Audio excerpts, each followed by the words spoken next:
What's going on, everybody? Appreciate you for tuning in to another episode of Chomp at the Bit.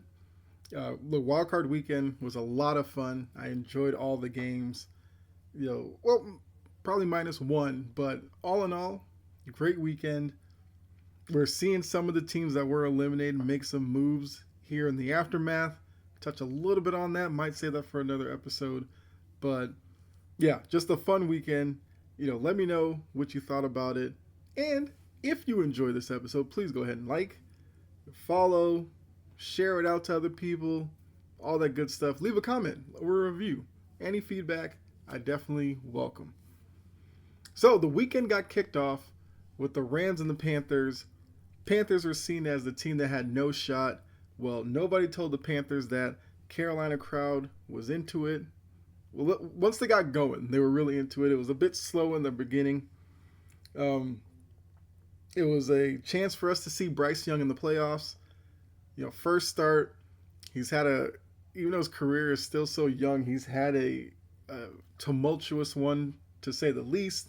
Getting benched, wondering if he would ever take another snap in Carolina. Now, leading the team to a, kind of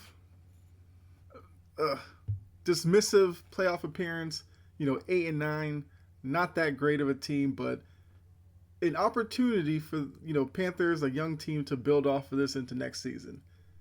Bryce Young against that Rams defense, he was 21 for 40, 264 yards, a touchdown, an interception, QBR 74, rating 71, and a couple of times, especially in the second half, we saw Bryce Young use his legs. He rushed 3 times, 24 yards. And yes, Carolina lost 34-31. But for a good stretch of that game, you really looked at the Carolina team as the better team in this matchup.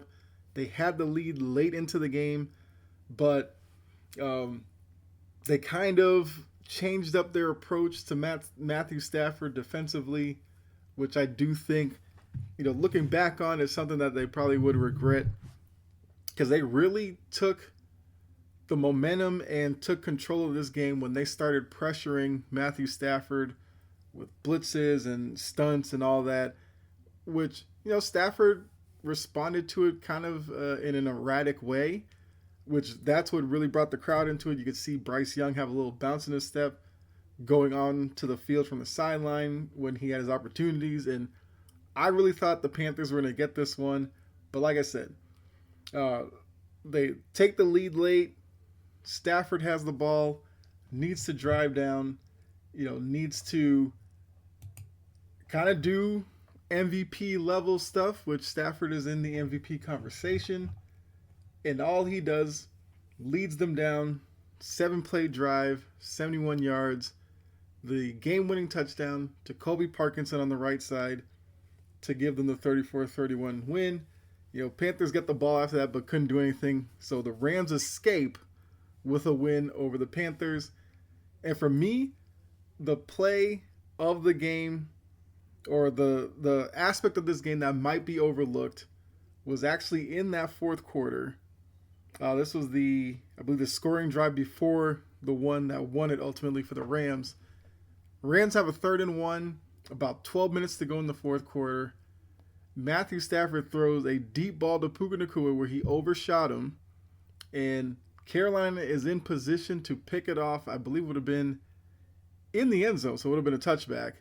And Puka Nacua, with his football IQ, turned into the cornerback and broke it up, which ultimately, like I said, gave the Rams back the ball, 4th and 1. They convert, go in, score a touchdown, and the rest is history. But that little play, in the grand scheme of this game, is a detail that could be forgotten, but I just wanted to point it out, as plays like that are what win you games in January, and ultimately, if you get there, the big one in February. But kicking off the weekend with a game like that was good start. But then we back that up with Saturday night. We get Bears Packers round 3, and in a game where Jordan Love and the Packers could, I guess, bring about some of that good energy that they had early in the season when they looked like a really good team. And some aspects, they looked like a team that could make the Super Bowl. They get Micah Parsons, and then we really think they could be a Super Bowl team. But ultimately, Micah goes down with the knee injury. The defense, especially the rushing defense, slipped because of that. They didn't end the season all that well.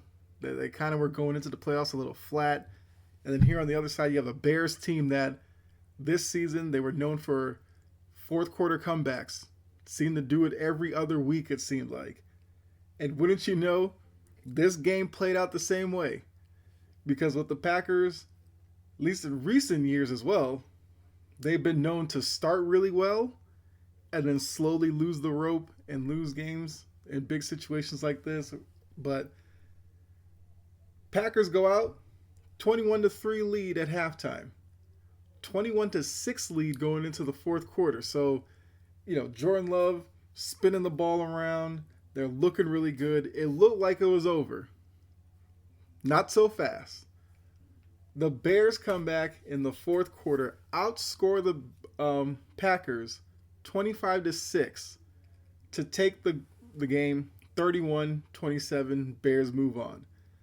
Now in this game, I thought Caleb Williams had a great showing for his first playoff appearance.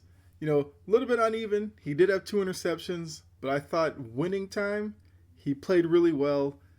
Finished the game 24 for 48, so only 50% passing, but 361 yards. Was only sacked once, which I thought was a big thing for this Bears team. 36 QBR, rating of 71.6. So analytically, the numbers don't look good, but you watch that game. He had a he had a really good second half. First half was a little but I guess you'll take that in your first start, showing up in the second half and leading your team to a comeback win against a divisional rival like this. And as we heard after the game, Ben Johnson does not like Green Bay.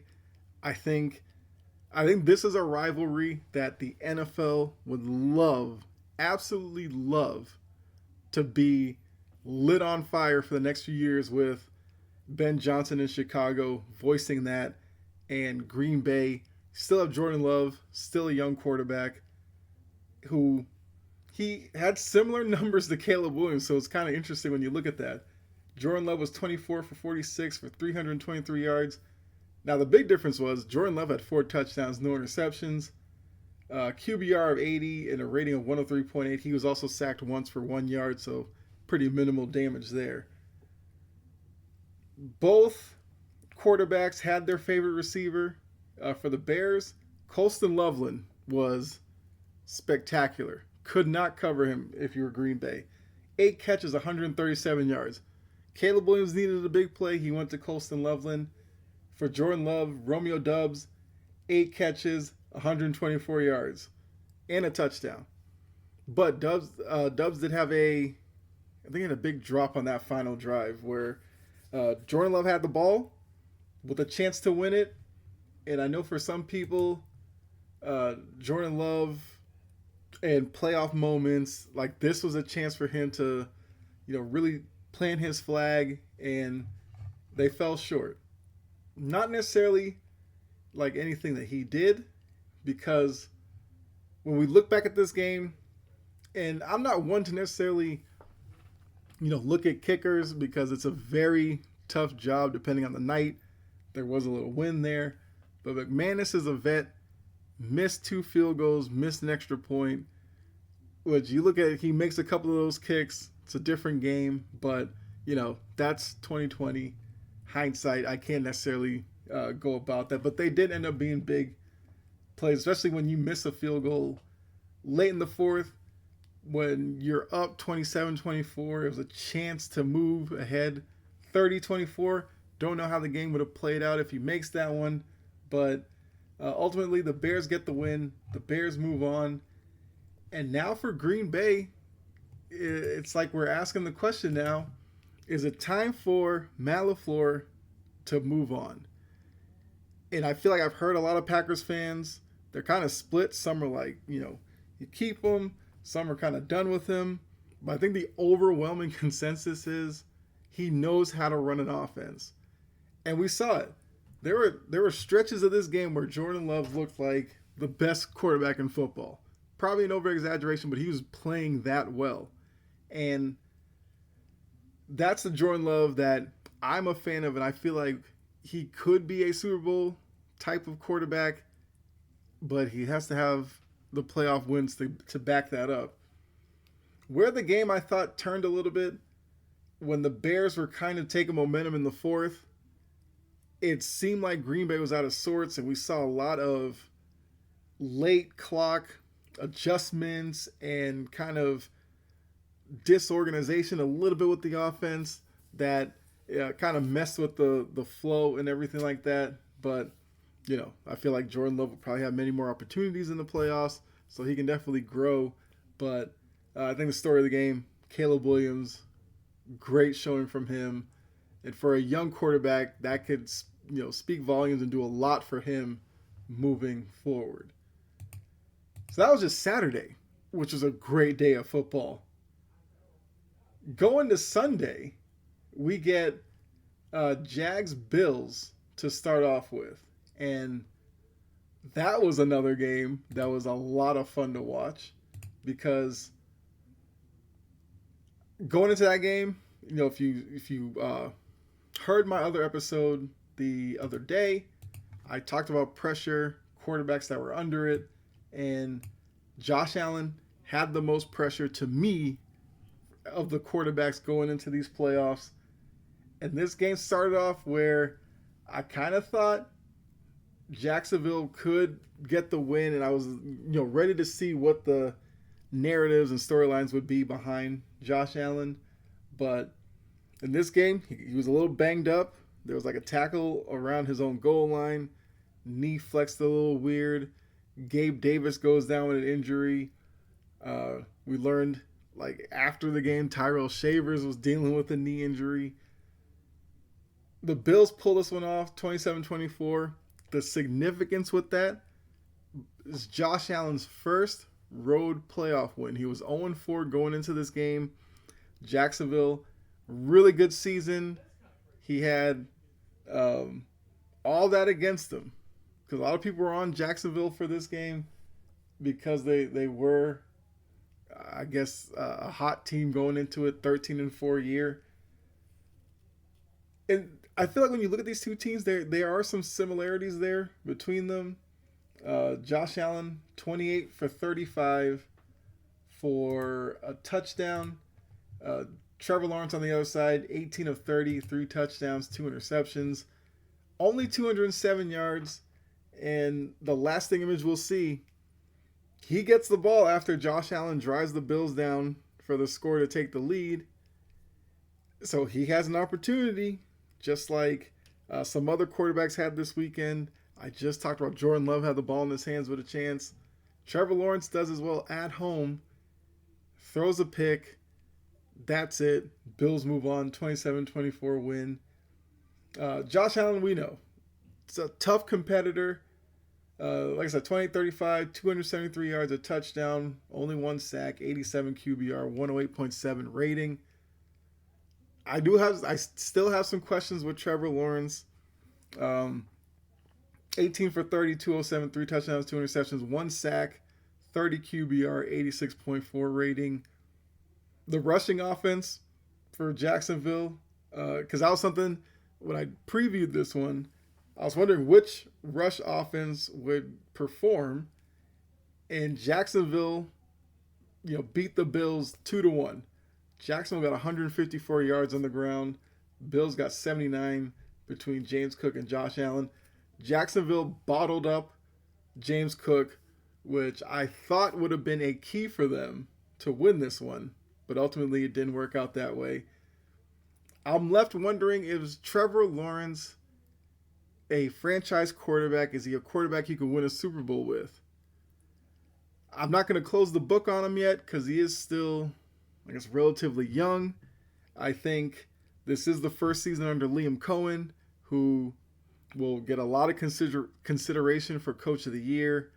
It could be the start of something down in Jacksonville. They seem like a well-built team, but the questions at quarterback I think are going to linger until, once again, like a lot of these quarterbacks, until they do it in January and February consistently, those doubts will still be there.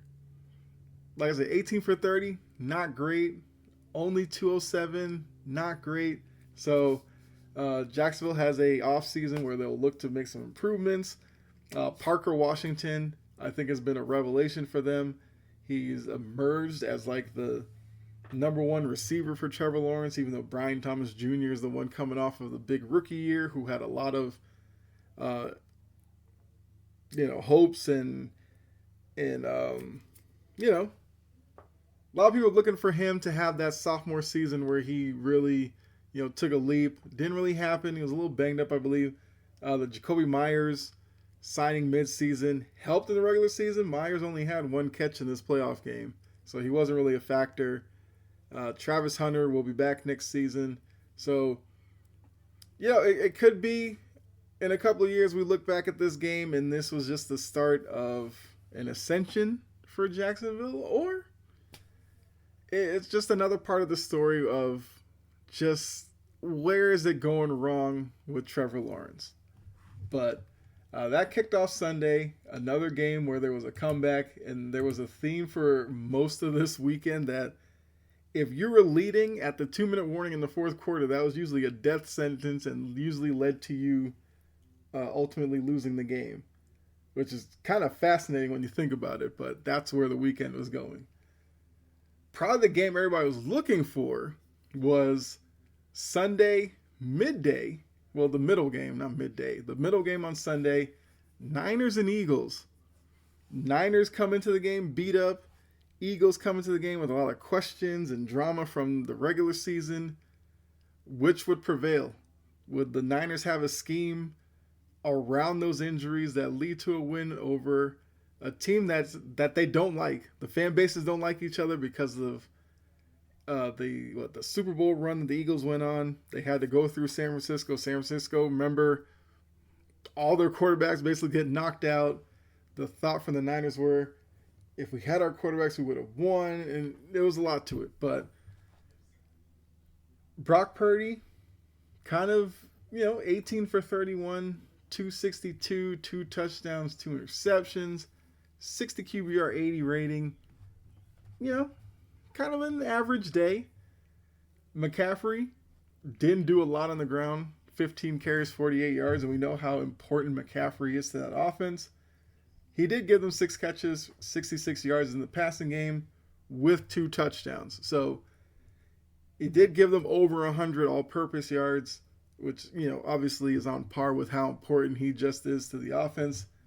I thought with Brock Purdy, he made some throws when he had to. And I think Brock Purdy is maybe slowly building a resume that he's kind of just a winning quarterback when you need him. Now, obviously, for the Niners and for Kyle Shanahan and all that, they do at some point need to cash this out with a Super Bowl win. But look, they did lose George Kittle, so it wasn't all good for San Francisco. Which, if I didn't say, they won 23-19. And San Francisco won it with a 13-3 fourth quarter advantage over the Eagles. So another comeback win this season. This playoffs, I should say, sorry. On the other side, once again, another game where you look to the offense and wonder if the offense was a little bit better, the Eagles probably win this game. Now, ultimately, Kevin Patullo loses his job because of this game. I think Eagles fans everywhere are rejoicing because it's been a season of frustration with the offensive game plan, the offensive execution. And you got it again in this one. Jalen Hurts, 20 for 35, 168, a touchdown, 1 sack for 1 yard, QBR of 40, rating of 79.2. So not the best day for Jalen Hurts. I will say, though, all the people who are acting like Jalen Hurts is like some fraud or this bum, I I'm not there with you yet. He still has a winning record in the playoff. He still has the Super Bowl ring. He still has, you know, great ability. I just think they need to hire somebody who offensively can be innovative, has a modern vision, has some creativity. A lot of times with Patullo, it was, you kind of knew it was going to be some inside handoff with Barkley, inside handoff, a little rollout with Hurts. Like, it was kind of predictable after a while. So moving on from him, I'm willing to see who they hire, give Jalen Hurts next season before I'm ready for these people who just seemingly want to knock him down to give them any credence with what they're saying. Barkley did have over 100 yards rushing. A.J. Brown, a quiet 3-catch, 25-yard day. So now this offseason, we'll wonder whether or not the Eagles move off of him, because the rumors were looking to move off him at the trade deadline, or people were calling about him. Do they pull the trigger on a trade now? We'll have to see what they end up doing, but not a good showing from him. Devonta Smith, I feel like, has always been kind of that go-to guy for Jalen Hurts. 8 catches, 70 yards. So a season of probably drama and turmoil ends maybe the way it was destined to end. Disappointingly.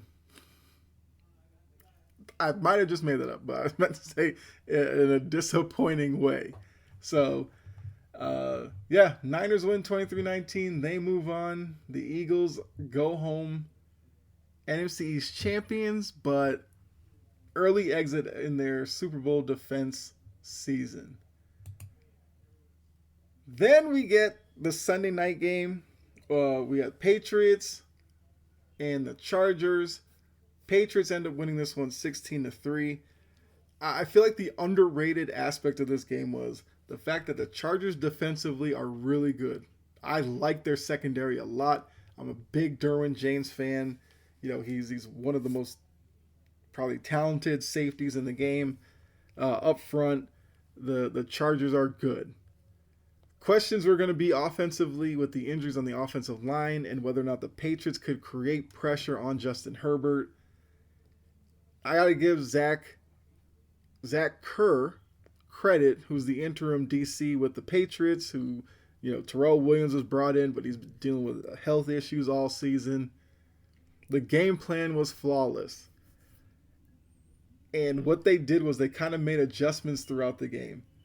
Early in the game, you know, when they were kind of on their heels with the early interception of Drake May and they're on New England's 10, you know, the defense had that stand, held them to no points as Herbert rolled out to his right, misfired on the throw, incomplete, Christian Gonzalez in coverage.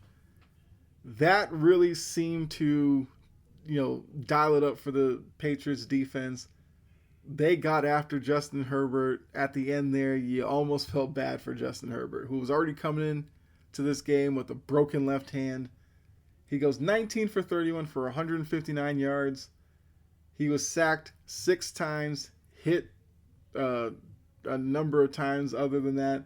25 QBR, 74.5 rating. You know, the run game, Omarion Hampton, they showed before the game with the brace on his ankle. He was like, I'm going to give it a go. They gave him 1 carry. He lost a yard. That was all we saw from him in the backfield. Herbert was the leading rusher, and that probably tells you what you need to know about the Chargers. The Patriots defense had struggled late in the season, but Milton Williams was back, Spillane was back, and they got back to their production. When those two were on the defensive side of the ball, they didn't let anybody rush for over 50 yards. Wasn't running back. Vidal, 11 carries, 31 yards, was not effective. But like I said, the pass rush, hounding Justin Herbert, whether it was Milton Williams up the middle, or Barmore up the middle, or Anthony Jennings off the edge, like they dialed up exotic looks. As you know, Robert Spillane said, Chargers players came to him and said they didn't know what they were running. Ultimately, Greg Roman, the OC and the O-line coach for the Chargers, lost their job off of this game It was a poor game plan with Herbert, but I also don't know what he could have done any better with the way that Patriots defense was playing. Drake May, 17 for 29, 268, a touchdown, interception. He was sacked 5 times, had a couple of fumbles. QBR 68.8 and a rating of 86.6. For his first dip into the playoff pool, it was okay. C plus, B minus type of game. I'd probably lean more B minus, but it wasn't his best day. So, but they won despite of that. And as a Patriots fan, that's what is encouraging to me. The narrative all season that Drake May has to do all this for them to win because they're not the most talented group, so he has to cover for a lot. This game, the defense won it for them. Obviously, only giving up the 3 points. This getting after Justin Herbert, having the Chargers offense off balance and everything. But we had another strong game from Ramondre Stevenson, a guy that people wanted Vrabel to give up on early in the season with his fumbling issues. All he's done in this stretch run at the end of the season, been a really, really good running back, probably his best stretch of football as a Patriot, so basically his career. Drake May used his legs as well. He had the longest rush on the day, 37 yards. He was smart with when he ran the ball. So I thought in that aspect, he was great when he ran the ball. There was a bit of a wind issue, which I think both quarterbacks were affected by. But look, Patriots get the win, 16-3. They afforded themselves another home game. I thought the crowd was great. But why wouldn't they be? It's been a while since they've had had opportunities to show up and cheer in January. So, yeah, good win for them. Good performance for them. I thought, Vrabel did an excellent job with that defensive staff coaching it up. I didn't think McDaniels had a terrible day offensively. Like, they moved the ball a few times, and then, a couple of those fumbles, like I said, with the 2 fumbles came kind of at terrible times. So, the Chargers recovered one. The other one was when they were up 16-3 around midfield. Drake May, strip sack. Jared Wilson, man on the spot, dives on the ball before the Chargers could scoop it up and score, which there would have been plenty of time in the game that, they run that back at 16-10. They get a defensive stop. It would have been a little touch and go there at the end. But Patriots move on. Chargers head home. Justin Herbert, just like I just mentioned about Trevor Lawrence, got a question. Is he a franchise quarterback? Because he has really good regular seasons. He's now 0-3 in the playoffs. And I know, some of you out there will be pushing back like, well, wins are a team stat. Yeah. But the way we analyze these teams, quarterback-driven league, so you lose, we look straight at what the quarterback did that day the same way as if they win. So, first loss against Trevor Lawrence, the 4 interceptions in the second half, lose that lead, blow that game. Secondly, they lose to the Texans, 1 touchdown, 4 interceptions, and now this game, no touchdowns, no interceptions, but the sacks and the inability to move the ball. We got to start asking the questions, that's all I'm saying, about Justin Herbert. Final game. Monday night, we got Texans, Steelers. Steelers coming in off the momentum, beating the Ravens to take the AFC North crown. The Texans, where I said these wildcard teams are going to fight to get to that 5 seed to face either the Steelers or the Ravens. Sorry. Texans are awarded that opportunity, and they did not let it go by. That defense was swarming. They were all over the place. Their defense, I love watching their defense. Will Anderson, Danielle Hunter, 15 sacks in the season. Will Anderson on the other side is a pest. You have Al-Shaair in the middle, hard hitter, toes that line religiously, crosses over it regularly. But look, he's the man in the middle. He does what he does. Um, Offensively, CJ Stroud 3 sacks but only 6 yards lost, so nothing big there. That was something to watch how that offensive line would hold up. T.J. Watt, Cam Hayward, and those guys.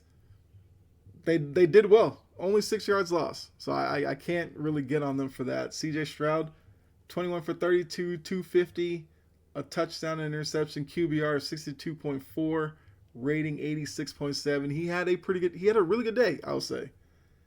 Made some throws downfield, which really opened up the Steelers' defense. But Woody Marks, 112 yards on the ground. He's been a big part of their offense all season. They sprinkle in Nick Chubb a little bit, 10 rushes, 48 yards. Effective day from him. The Steelers' offense, we obviously looked at that as what would they be able to do against this Texans defense, and ultimately what we found out, they weren't able to do a lot. Aaron Rodgers was 17 for 33, 146 yards. He had a pick six late in the game. Yeah, and during that fourth quarter where, I'm speaking so glowingly about the Texans. It was a 7-6 game going into the fourth quarter, and then the dam broke, and Houston just ran away with this. There was a pick six and then a strip sack fumble return for a touchdown by the Texans defense. Led to a 23-0 fourth quarter, which is how we got 30-6 win for the Texans. But that's kind of how Houston plays. That's their calling card, that defense. They are going to be rough. So Rodgers struggled. The run game, non-existent. DK Metcalf, coming back from the suspension. 2 catches, 42 yards. Had a couple of drops. He was targeted 5 times, so not a good showing for him as well. And now, with this Steelers team, a lot of changes ahead. Mike Tomlin steps down after 19 years. 19 years of plus 500 football. The lack of playoff wins did, I feel like, catch up with him. A lot of fans were ready for him to retire and all that. I get that, but Mike Tomlin's out. First time in a while where we will see the Steelers during a coaching carousel jump into the party and looking for a new head man. We'll see. Do they go defensive? Do they switch it up and go offensive? Opportunities are at their mercy right now. And then Aaron Rodgers, he's 42 years old. His contract expires, I believe, after what was it, like in June or something like that? Or probably after the Super Bowl, I should say. I don't know why I said June, but his contract expires. He's 42. There's already questions about this being his last year. I feel like he should hang it up. I mean, he was getting kind of bounced around in that fourth quarter as well. So it'll be interesting to see what decision he makes. It'll be interesting to see what Mike Tomlin does, because there's rumors that TV networks are banging down his door to come join them.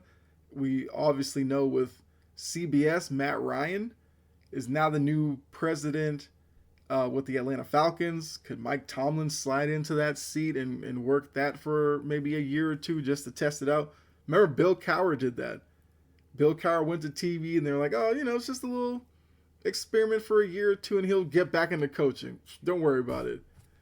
Bill Cowher never went back to coaching. He's still over on Fox Sports. No, he's with CBS Sports. Sorry, wrong crew there. So could Tomlin do the same thing, and this ultimately is the last time we see Tomlin on the sidelines? I don't know, because Josina Anderson is reporting that people around the league feel like Tomlin does want to coach and wants to coach in a warm weather environment, which now, if he does continue to coach, the only warm weather jobs that are open, Arizona, Tennessee, and Atlanta. I don't know, because we've also heard John Harbaugh is looking at Tennessee, New York, and Atlanta, I believe. So could it turn into Tennessee and Atlanta lands these two, which would be really good get for either organization, but who knows? Maybe some other high profile job ends up coming shaking loose. We don't know if LaFleur is safe in Green Bay. I don't think I've seen anything yet about that. So we'll see if he returns. I'm kind of the thought that he does, but I do think they turn up the heat a little bit on him with his coaching stance there. Um, yeah, it's just so funny where this offseason is headed. Zach Taylor is the last man standing in the AFC North. I mean, what are we doing here? I would have thought Zach Taylor was going to be the first one fired, and the man still has a job, so shout out to him. Maybe with all this turnover in that division, the Bengals rise up again, win it next year. I don't know. We'll see. But before I get out of here, got to talk about the divisional round. We know the matchups. We know the time. So just to let you know, later in the week, we'll do kind of preview and predictions and all that. Well, okay, so wildcard weekend, I went 4-2. The two games I missed, I missed Packers Bears because I picked the Packers, and then I missed Eagles Niners. I picked the Eagles to win that one. Every other one I had correct because I even went as far picking the Rams to win. I said the Panthers would cover. So good weekend for me, but just to let you know, the schedule is as this is the schedule. Saturday 4:30 we'll get Broncos Bills out in Denver. Fun matchup there. The nightcap on Saturday we get Seahawks Niners. So Niners go from the organization that they probably hate the most in the Eagles to now a divisional rival, and we know the history between the Seahawks and the Niners. You know, Legion of Boom, and Colin Kaepernick, Alex Smith, whoever. Like, that's going to be a fun matchup.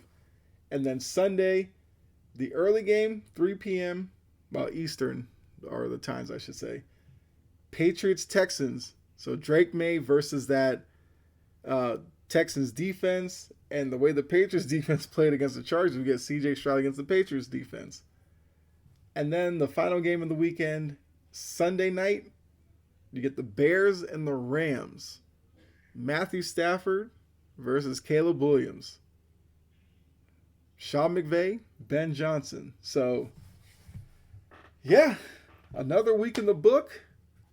We are 3 weeks away from the Super Bowl. We're a week away from Championship Sunday, which I will argue one of the best days on the sporting calendar.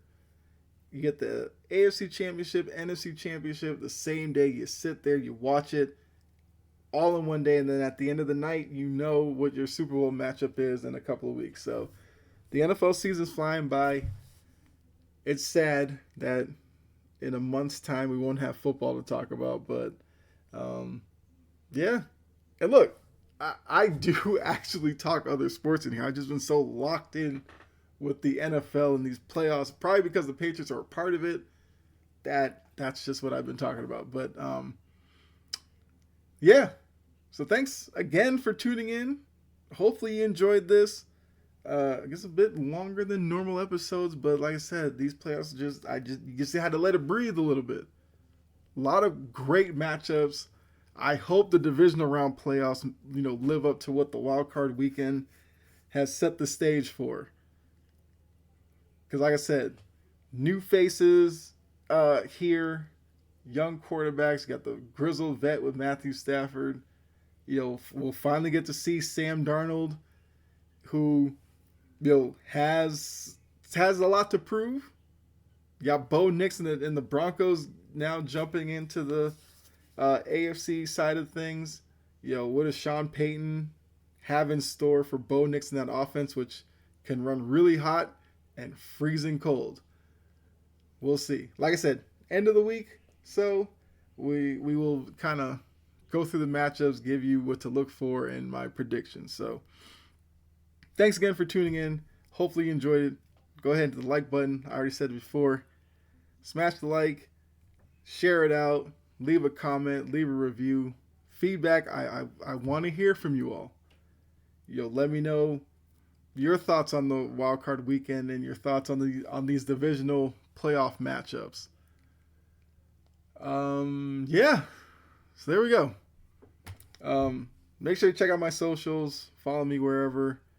I'll be over on Wire to Wire Thursday and Friday, so you can check me out over there live.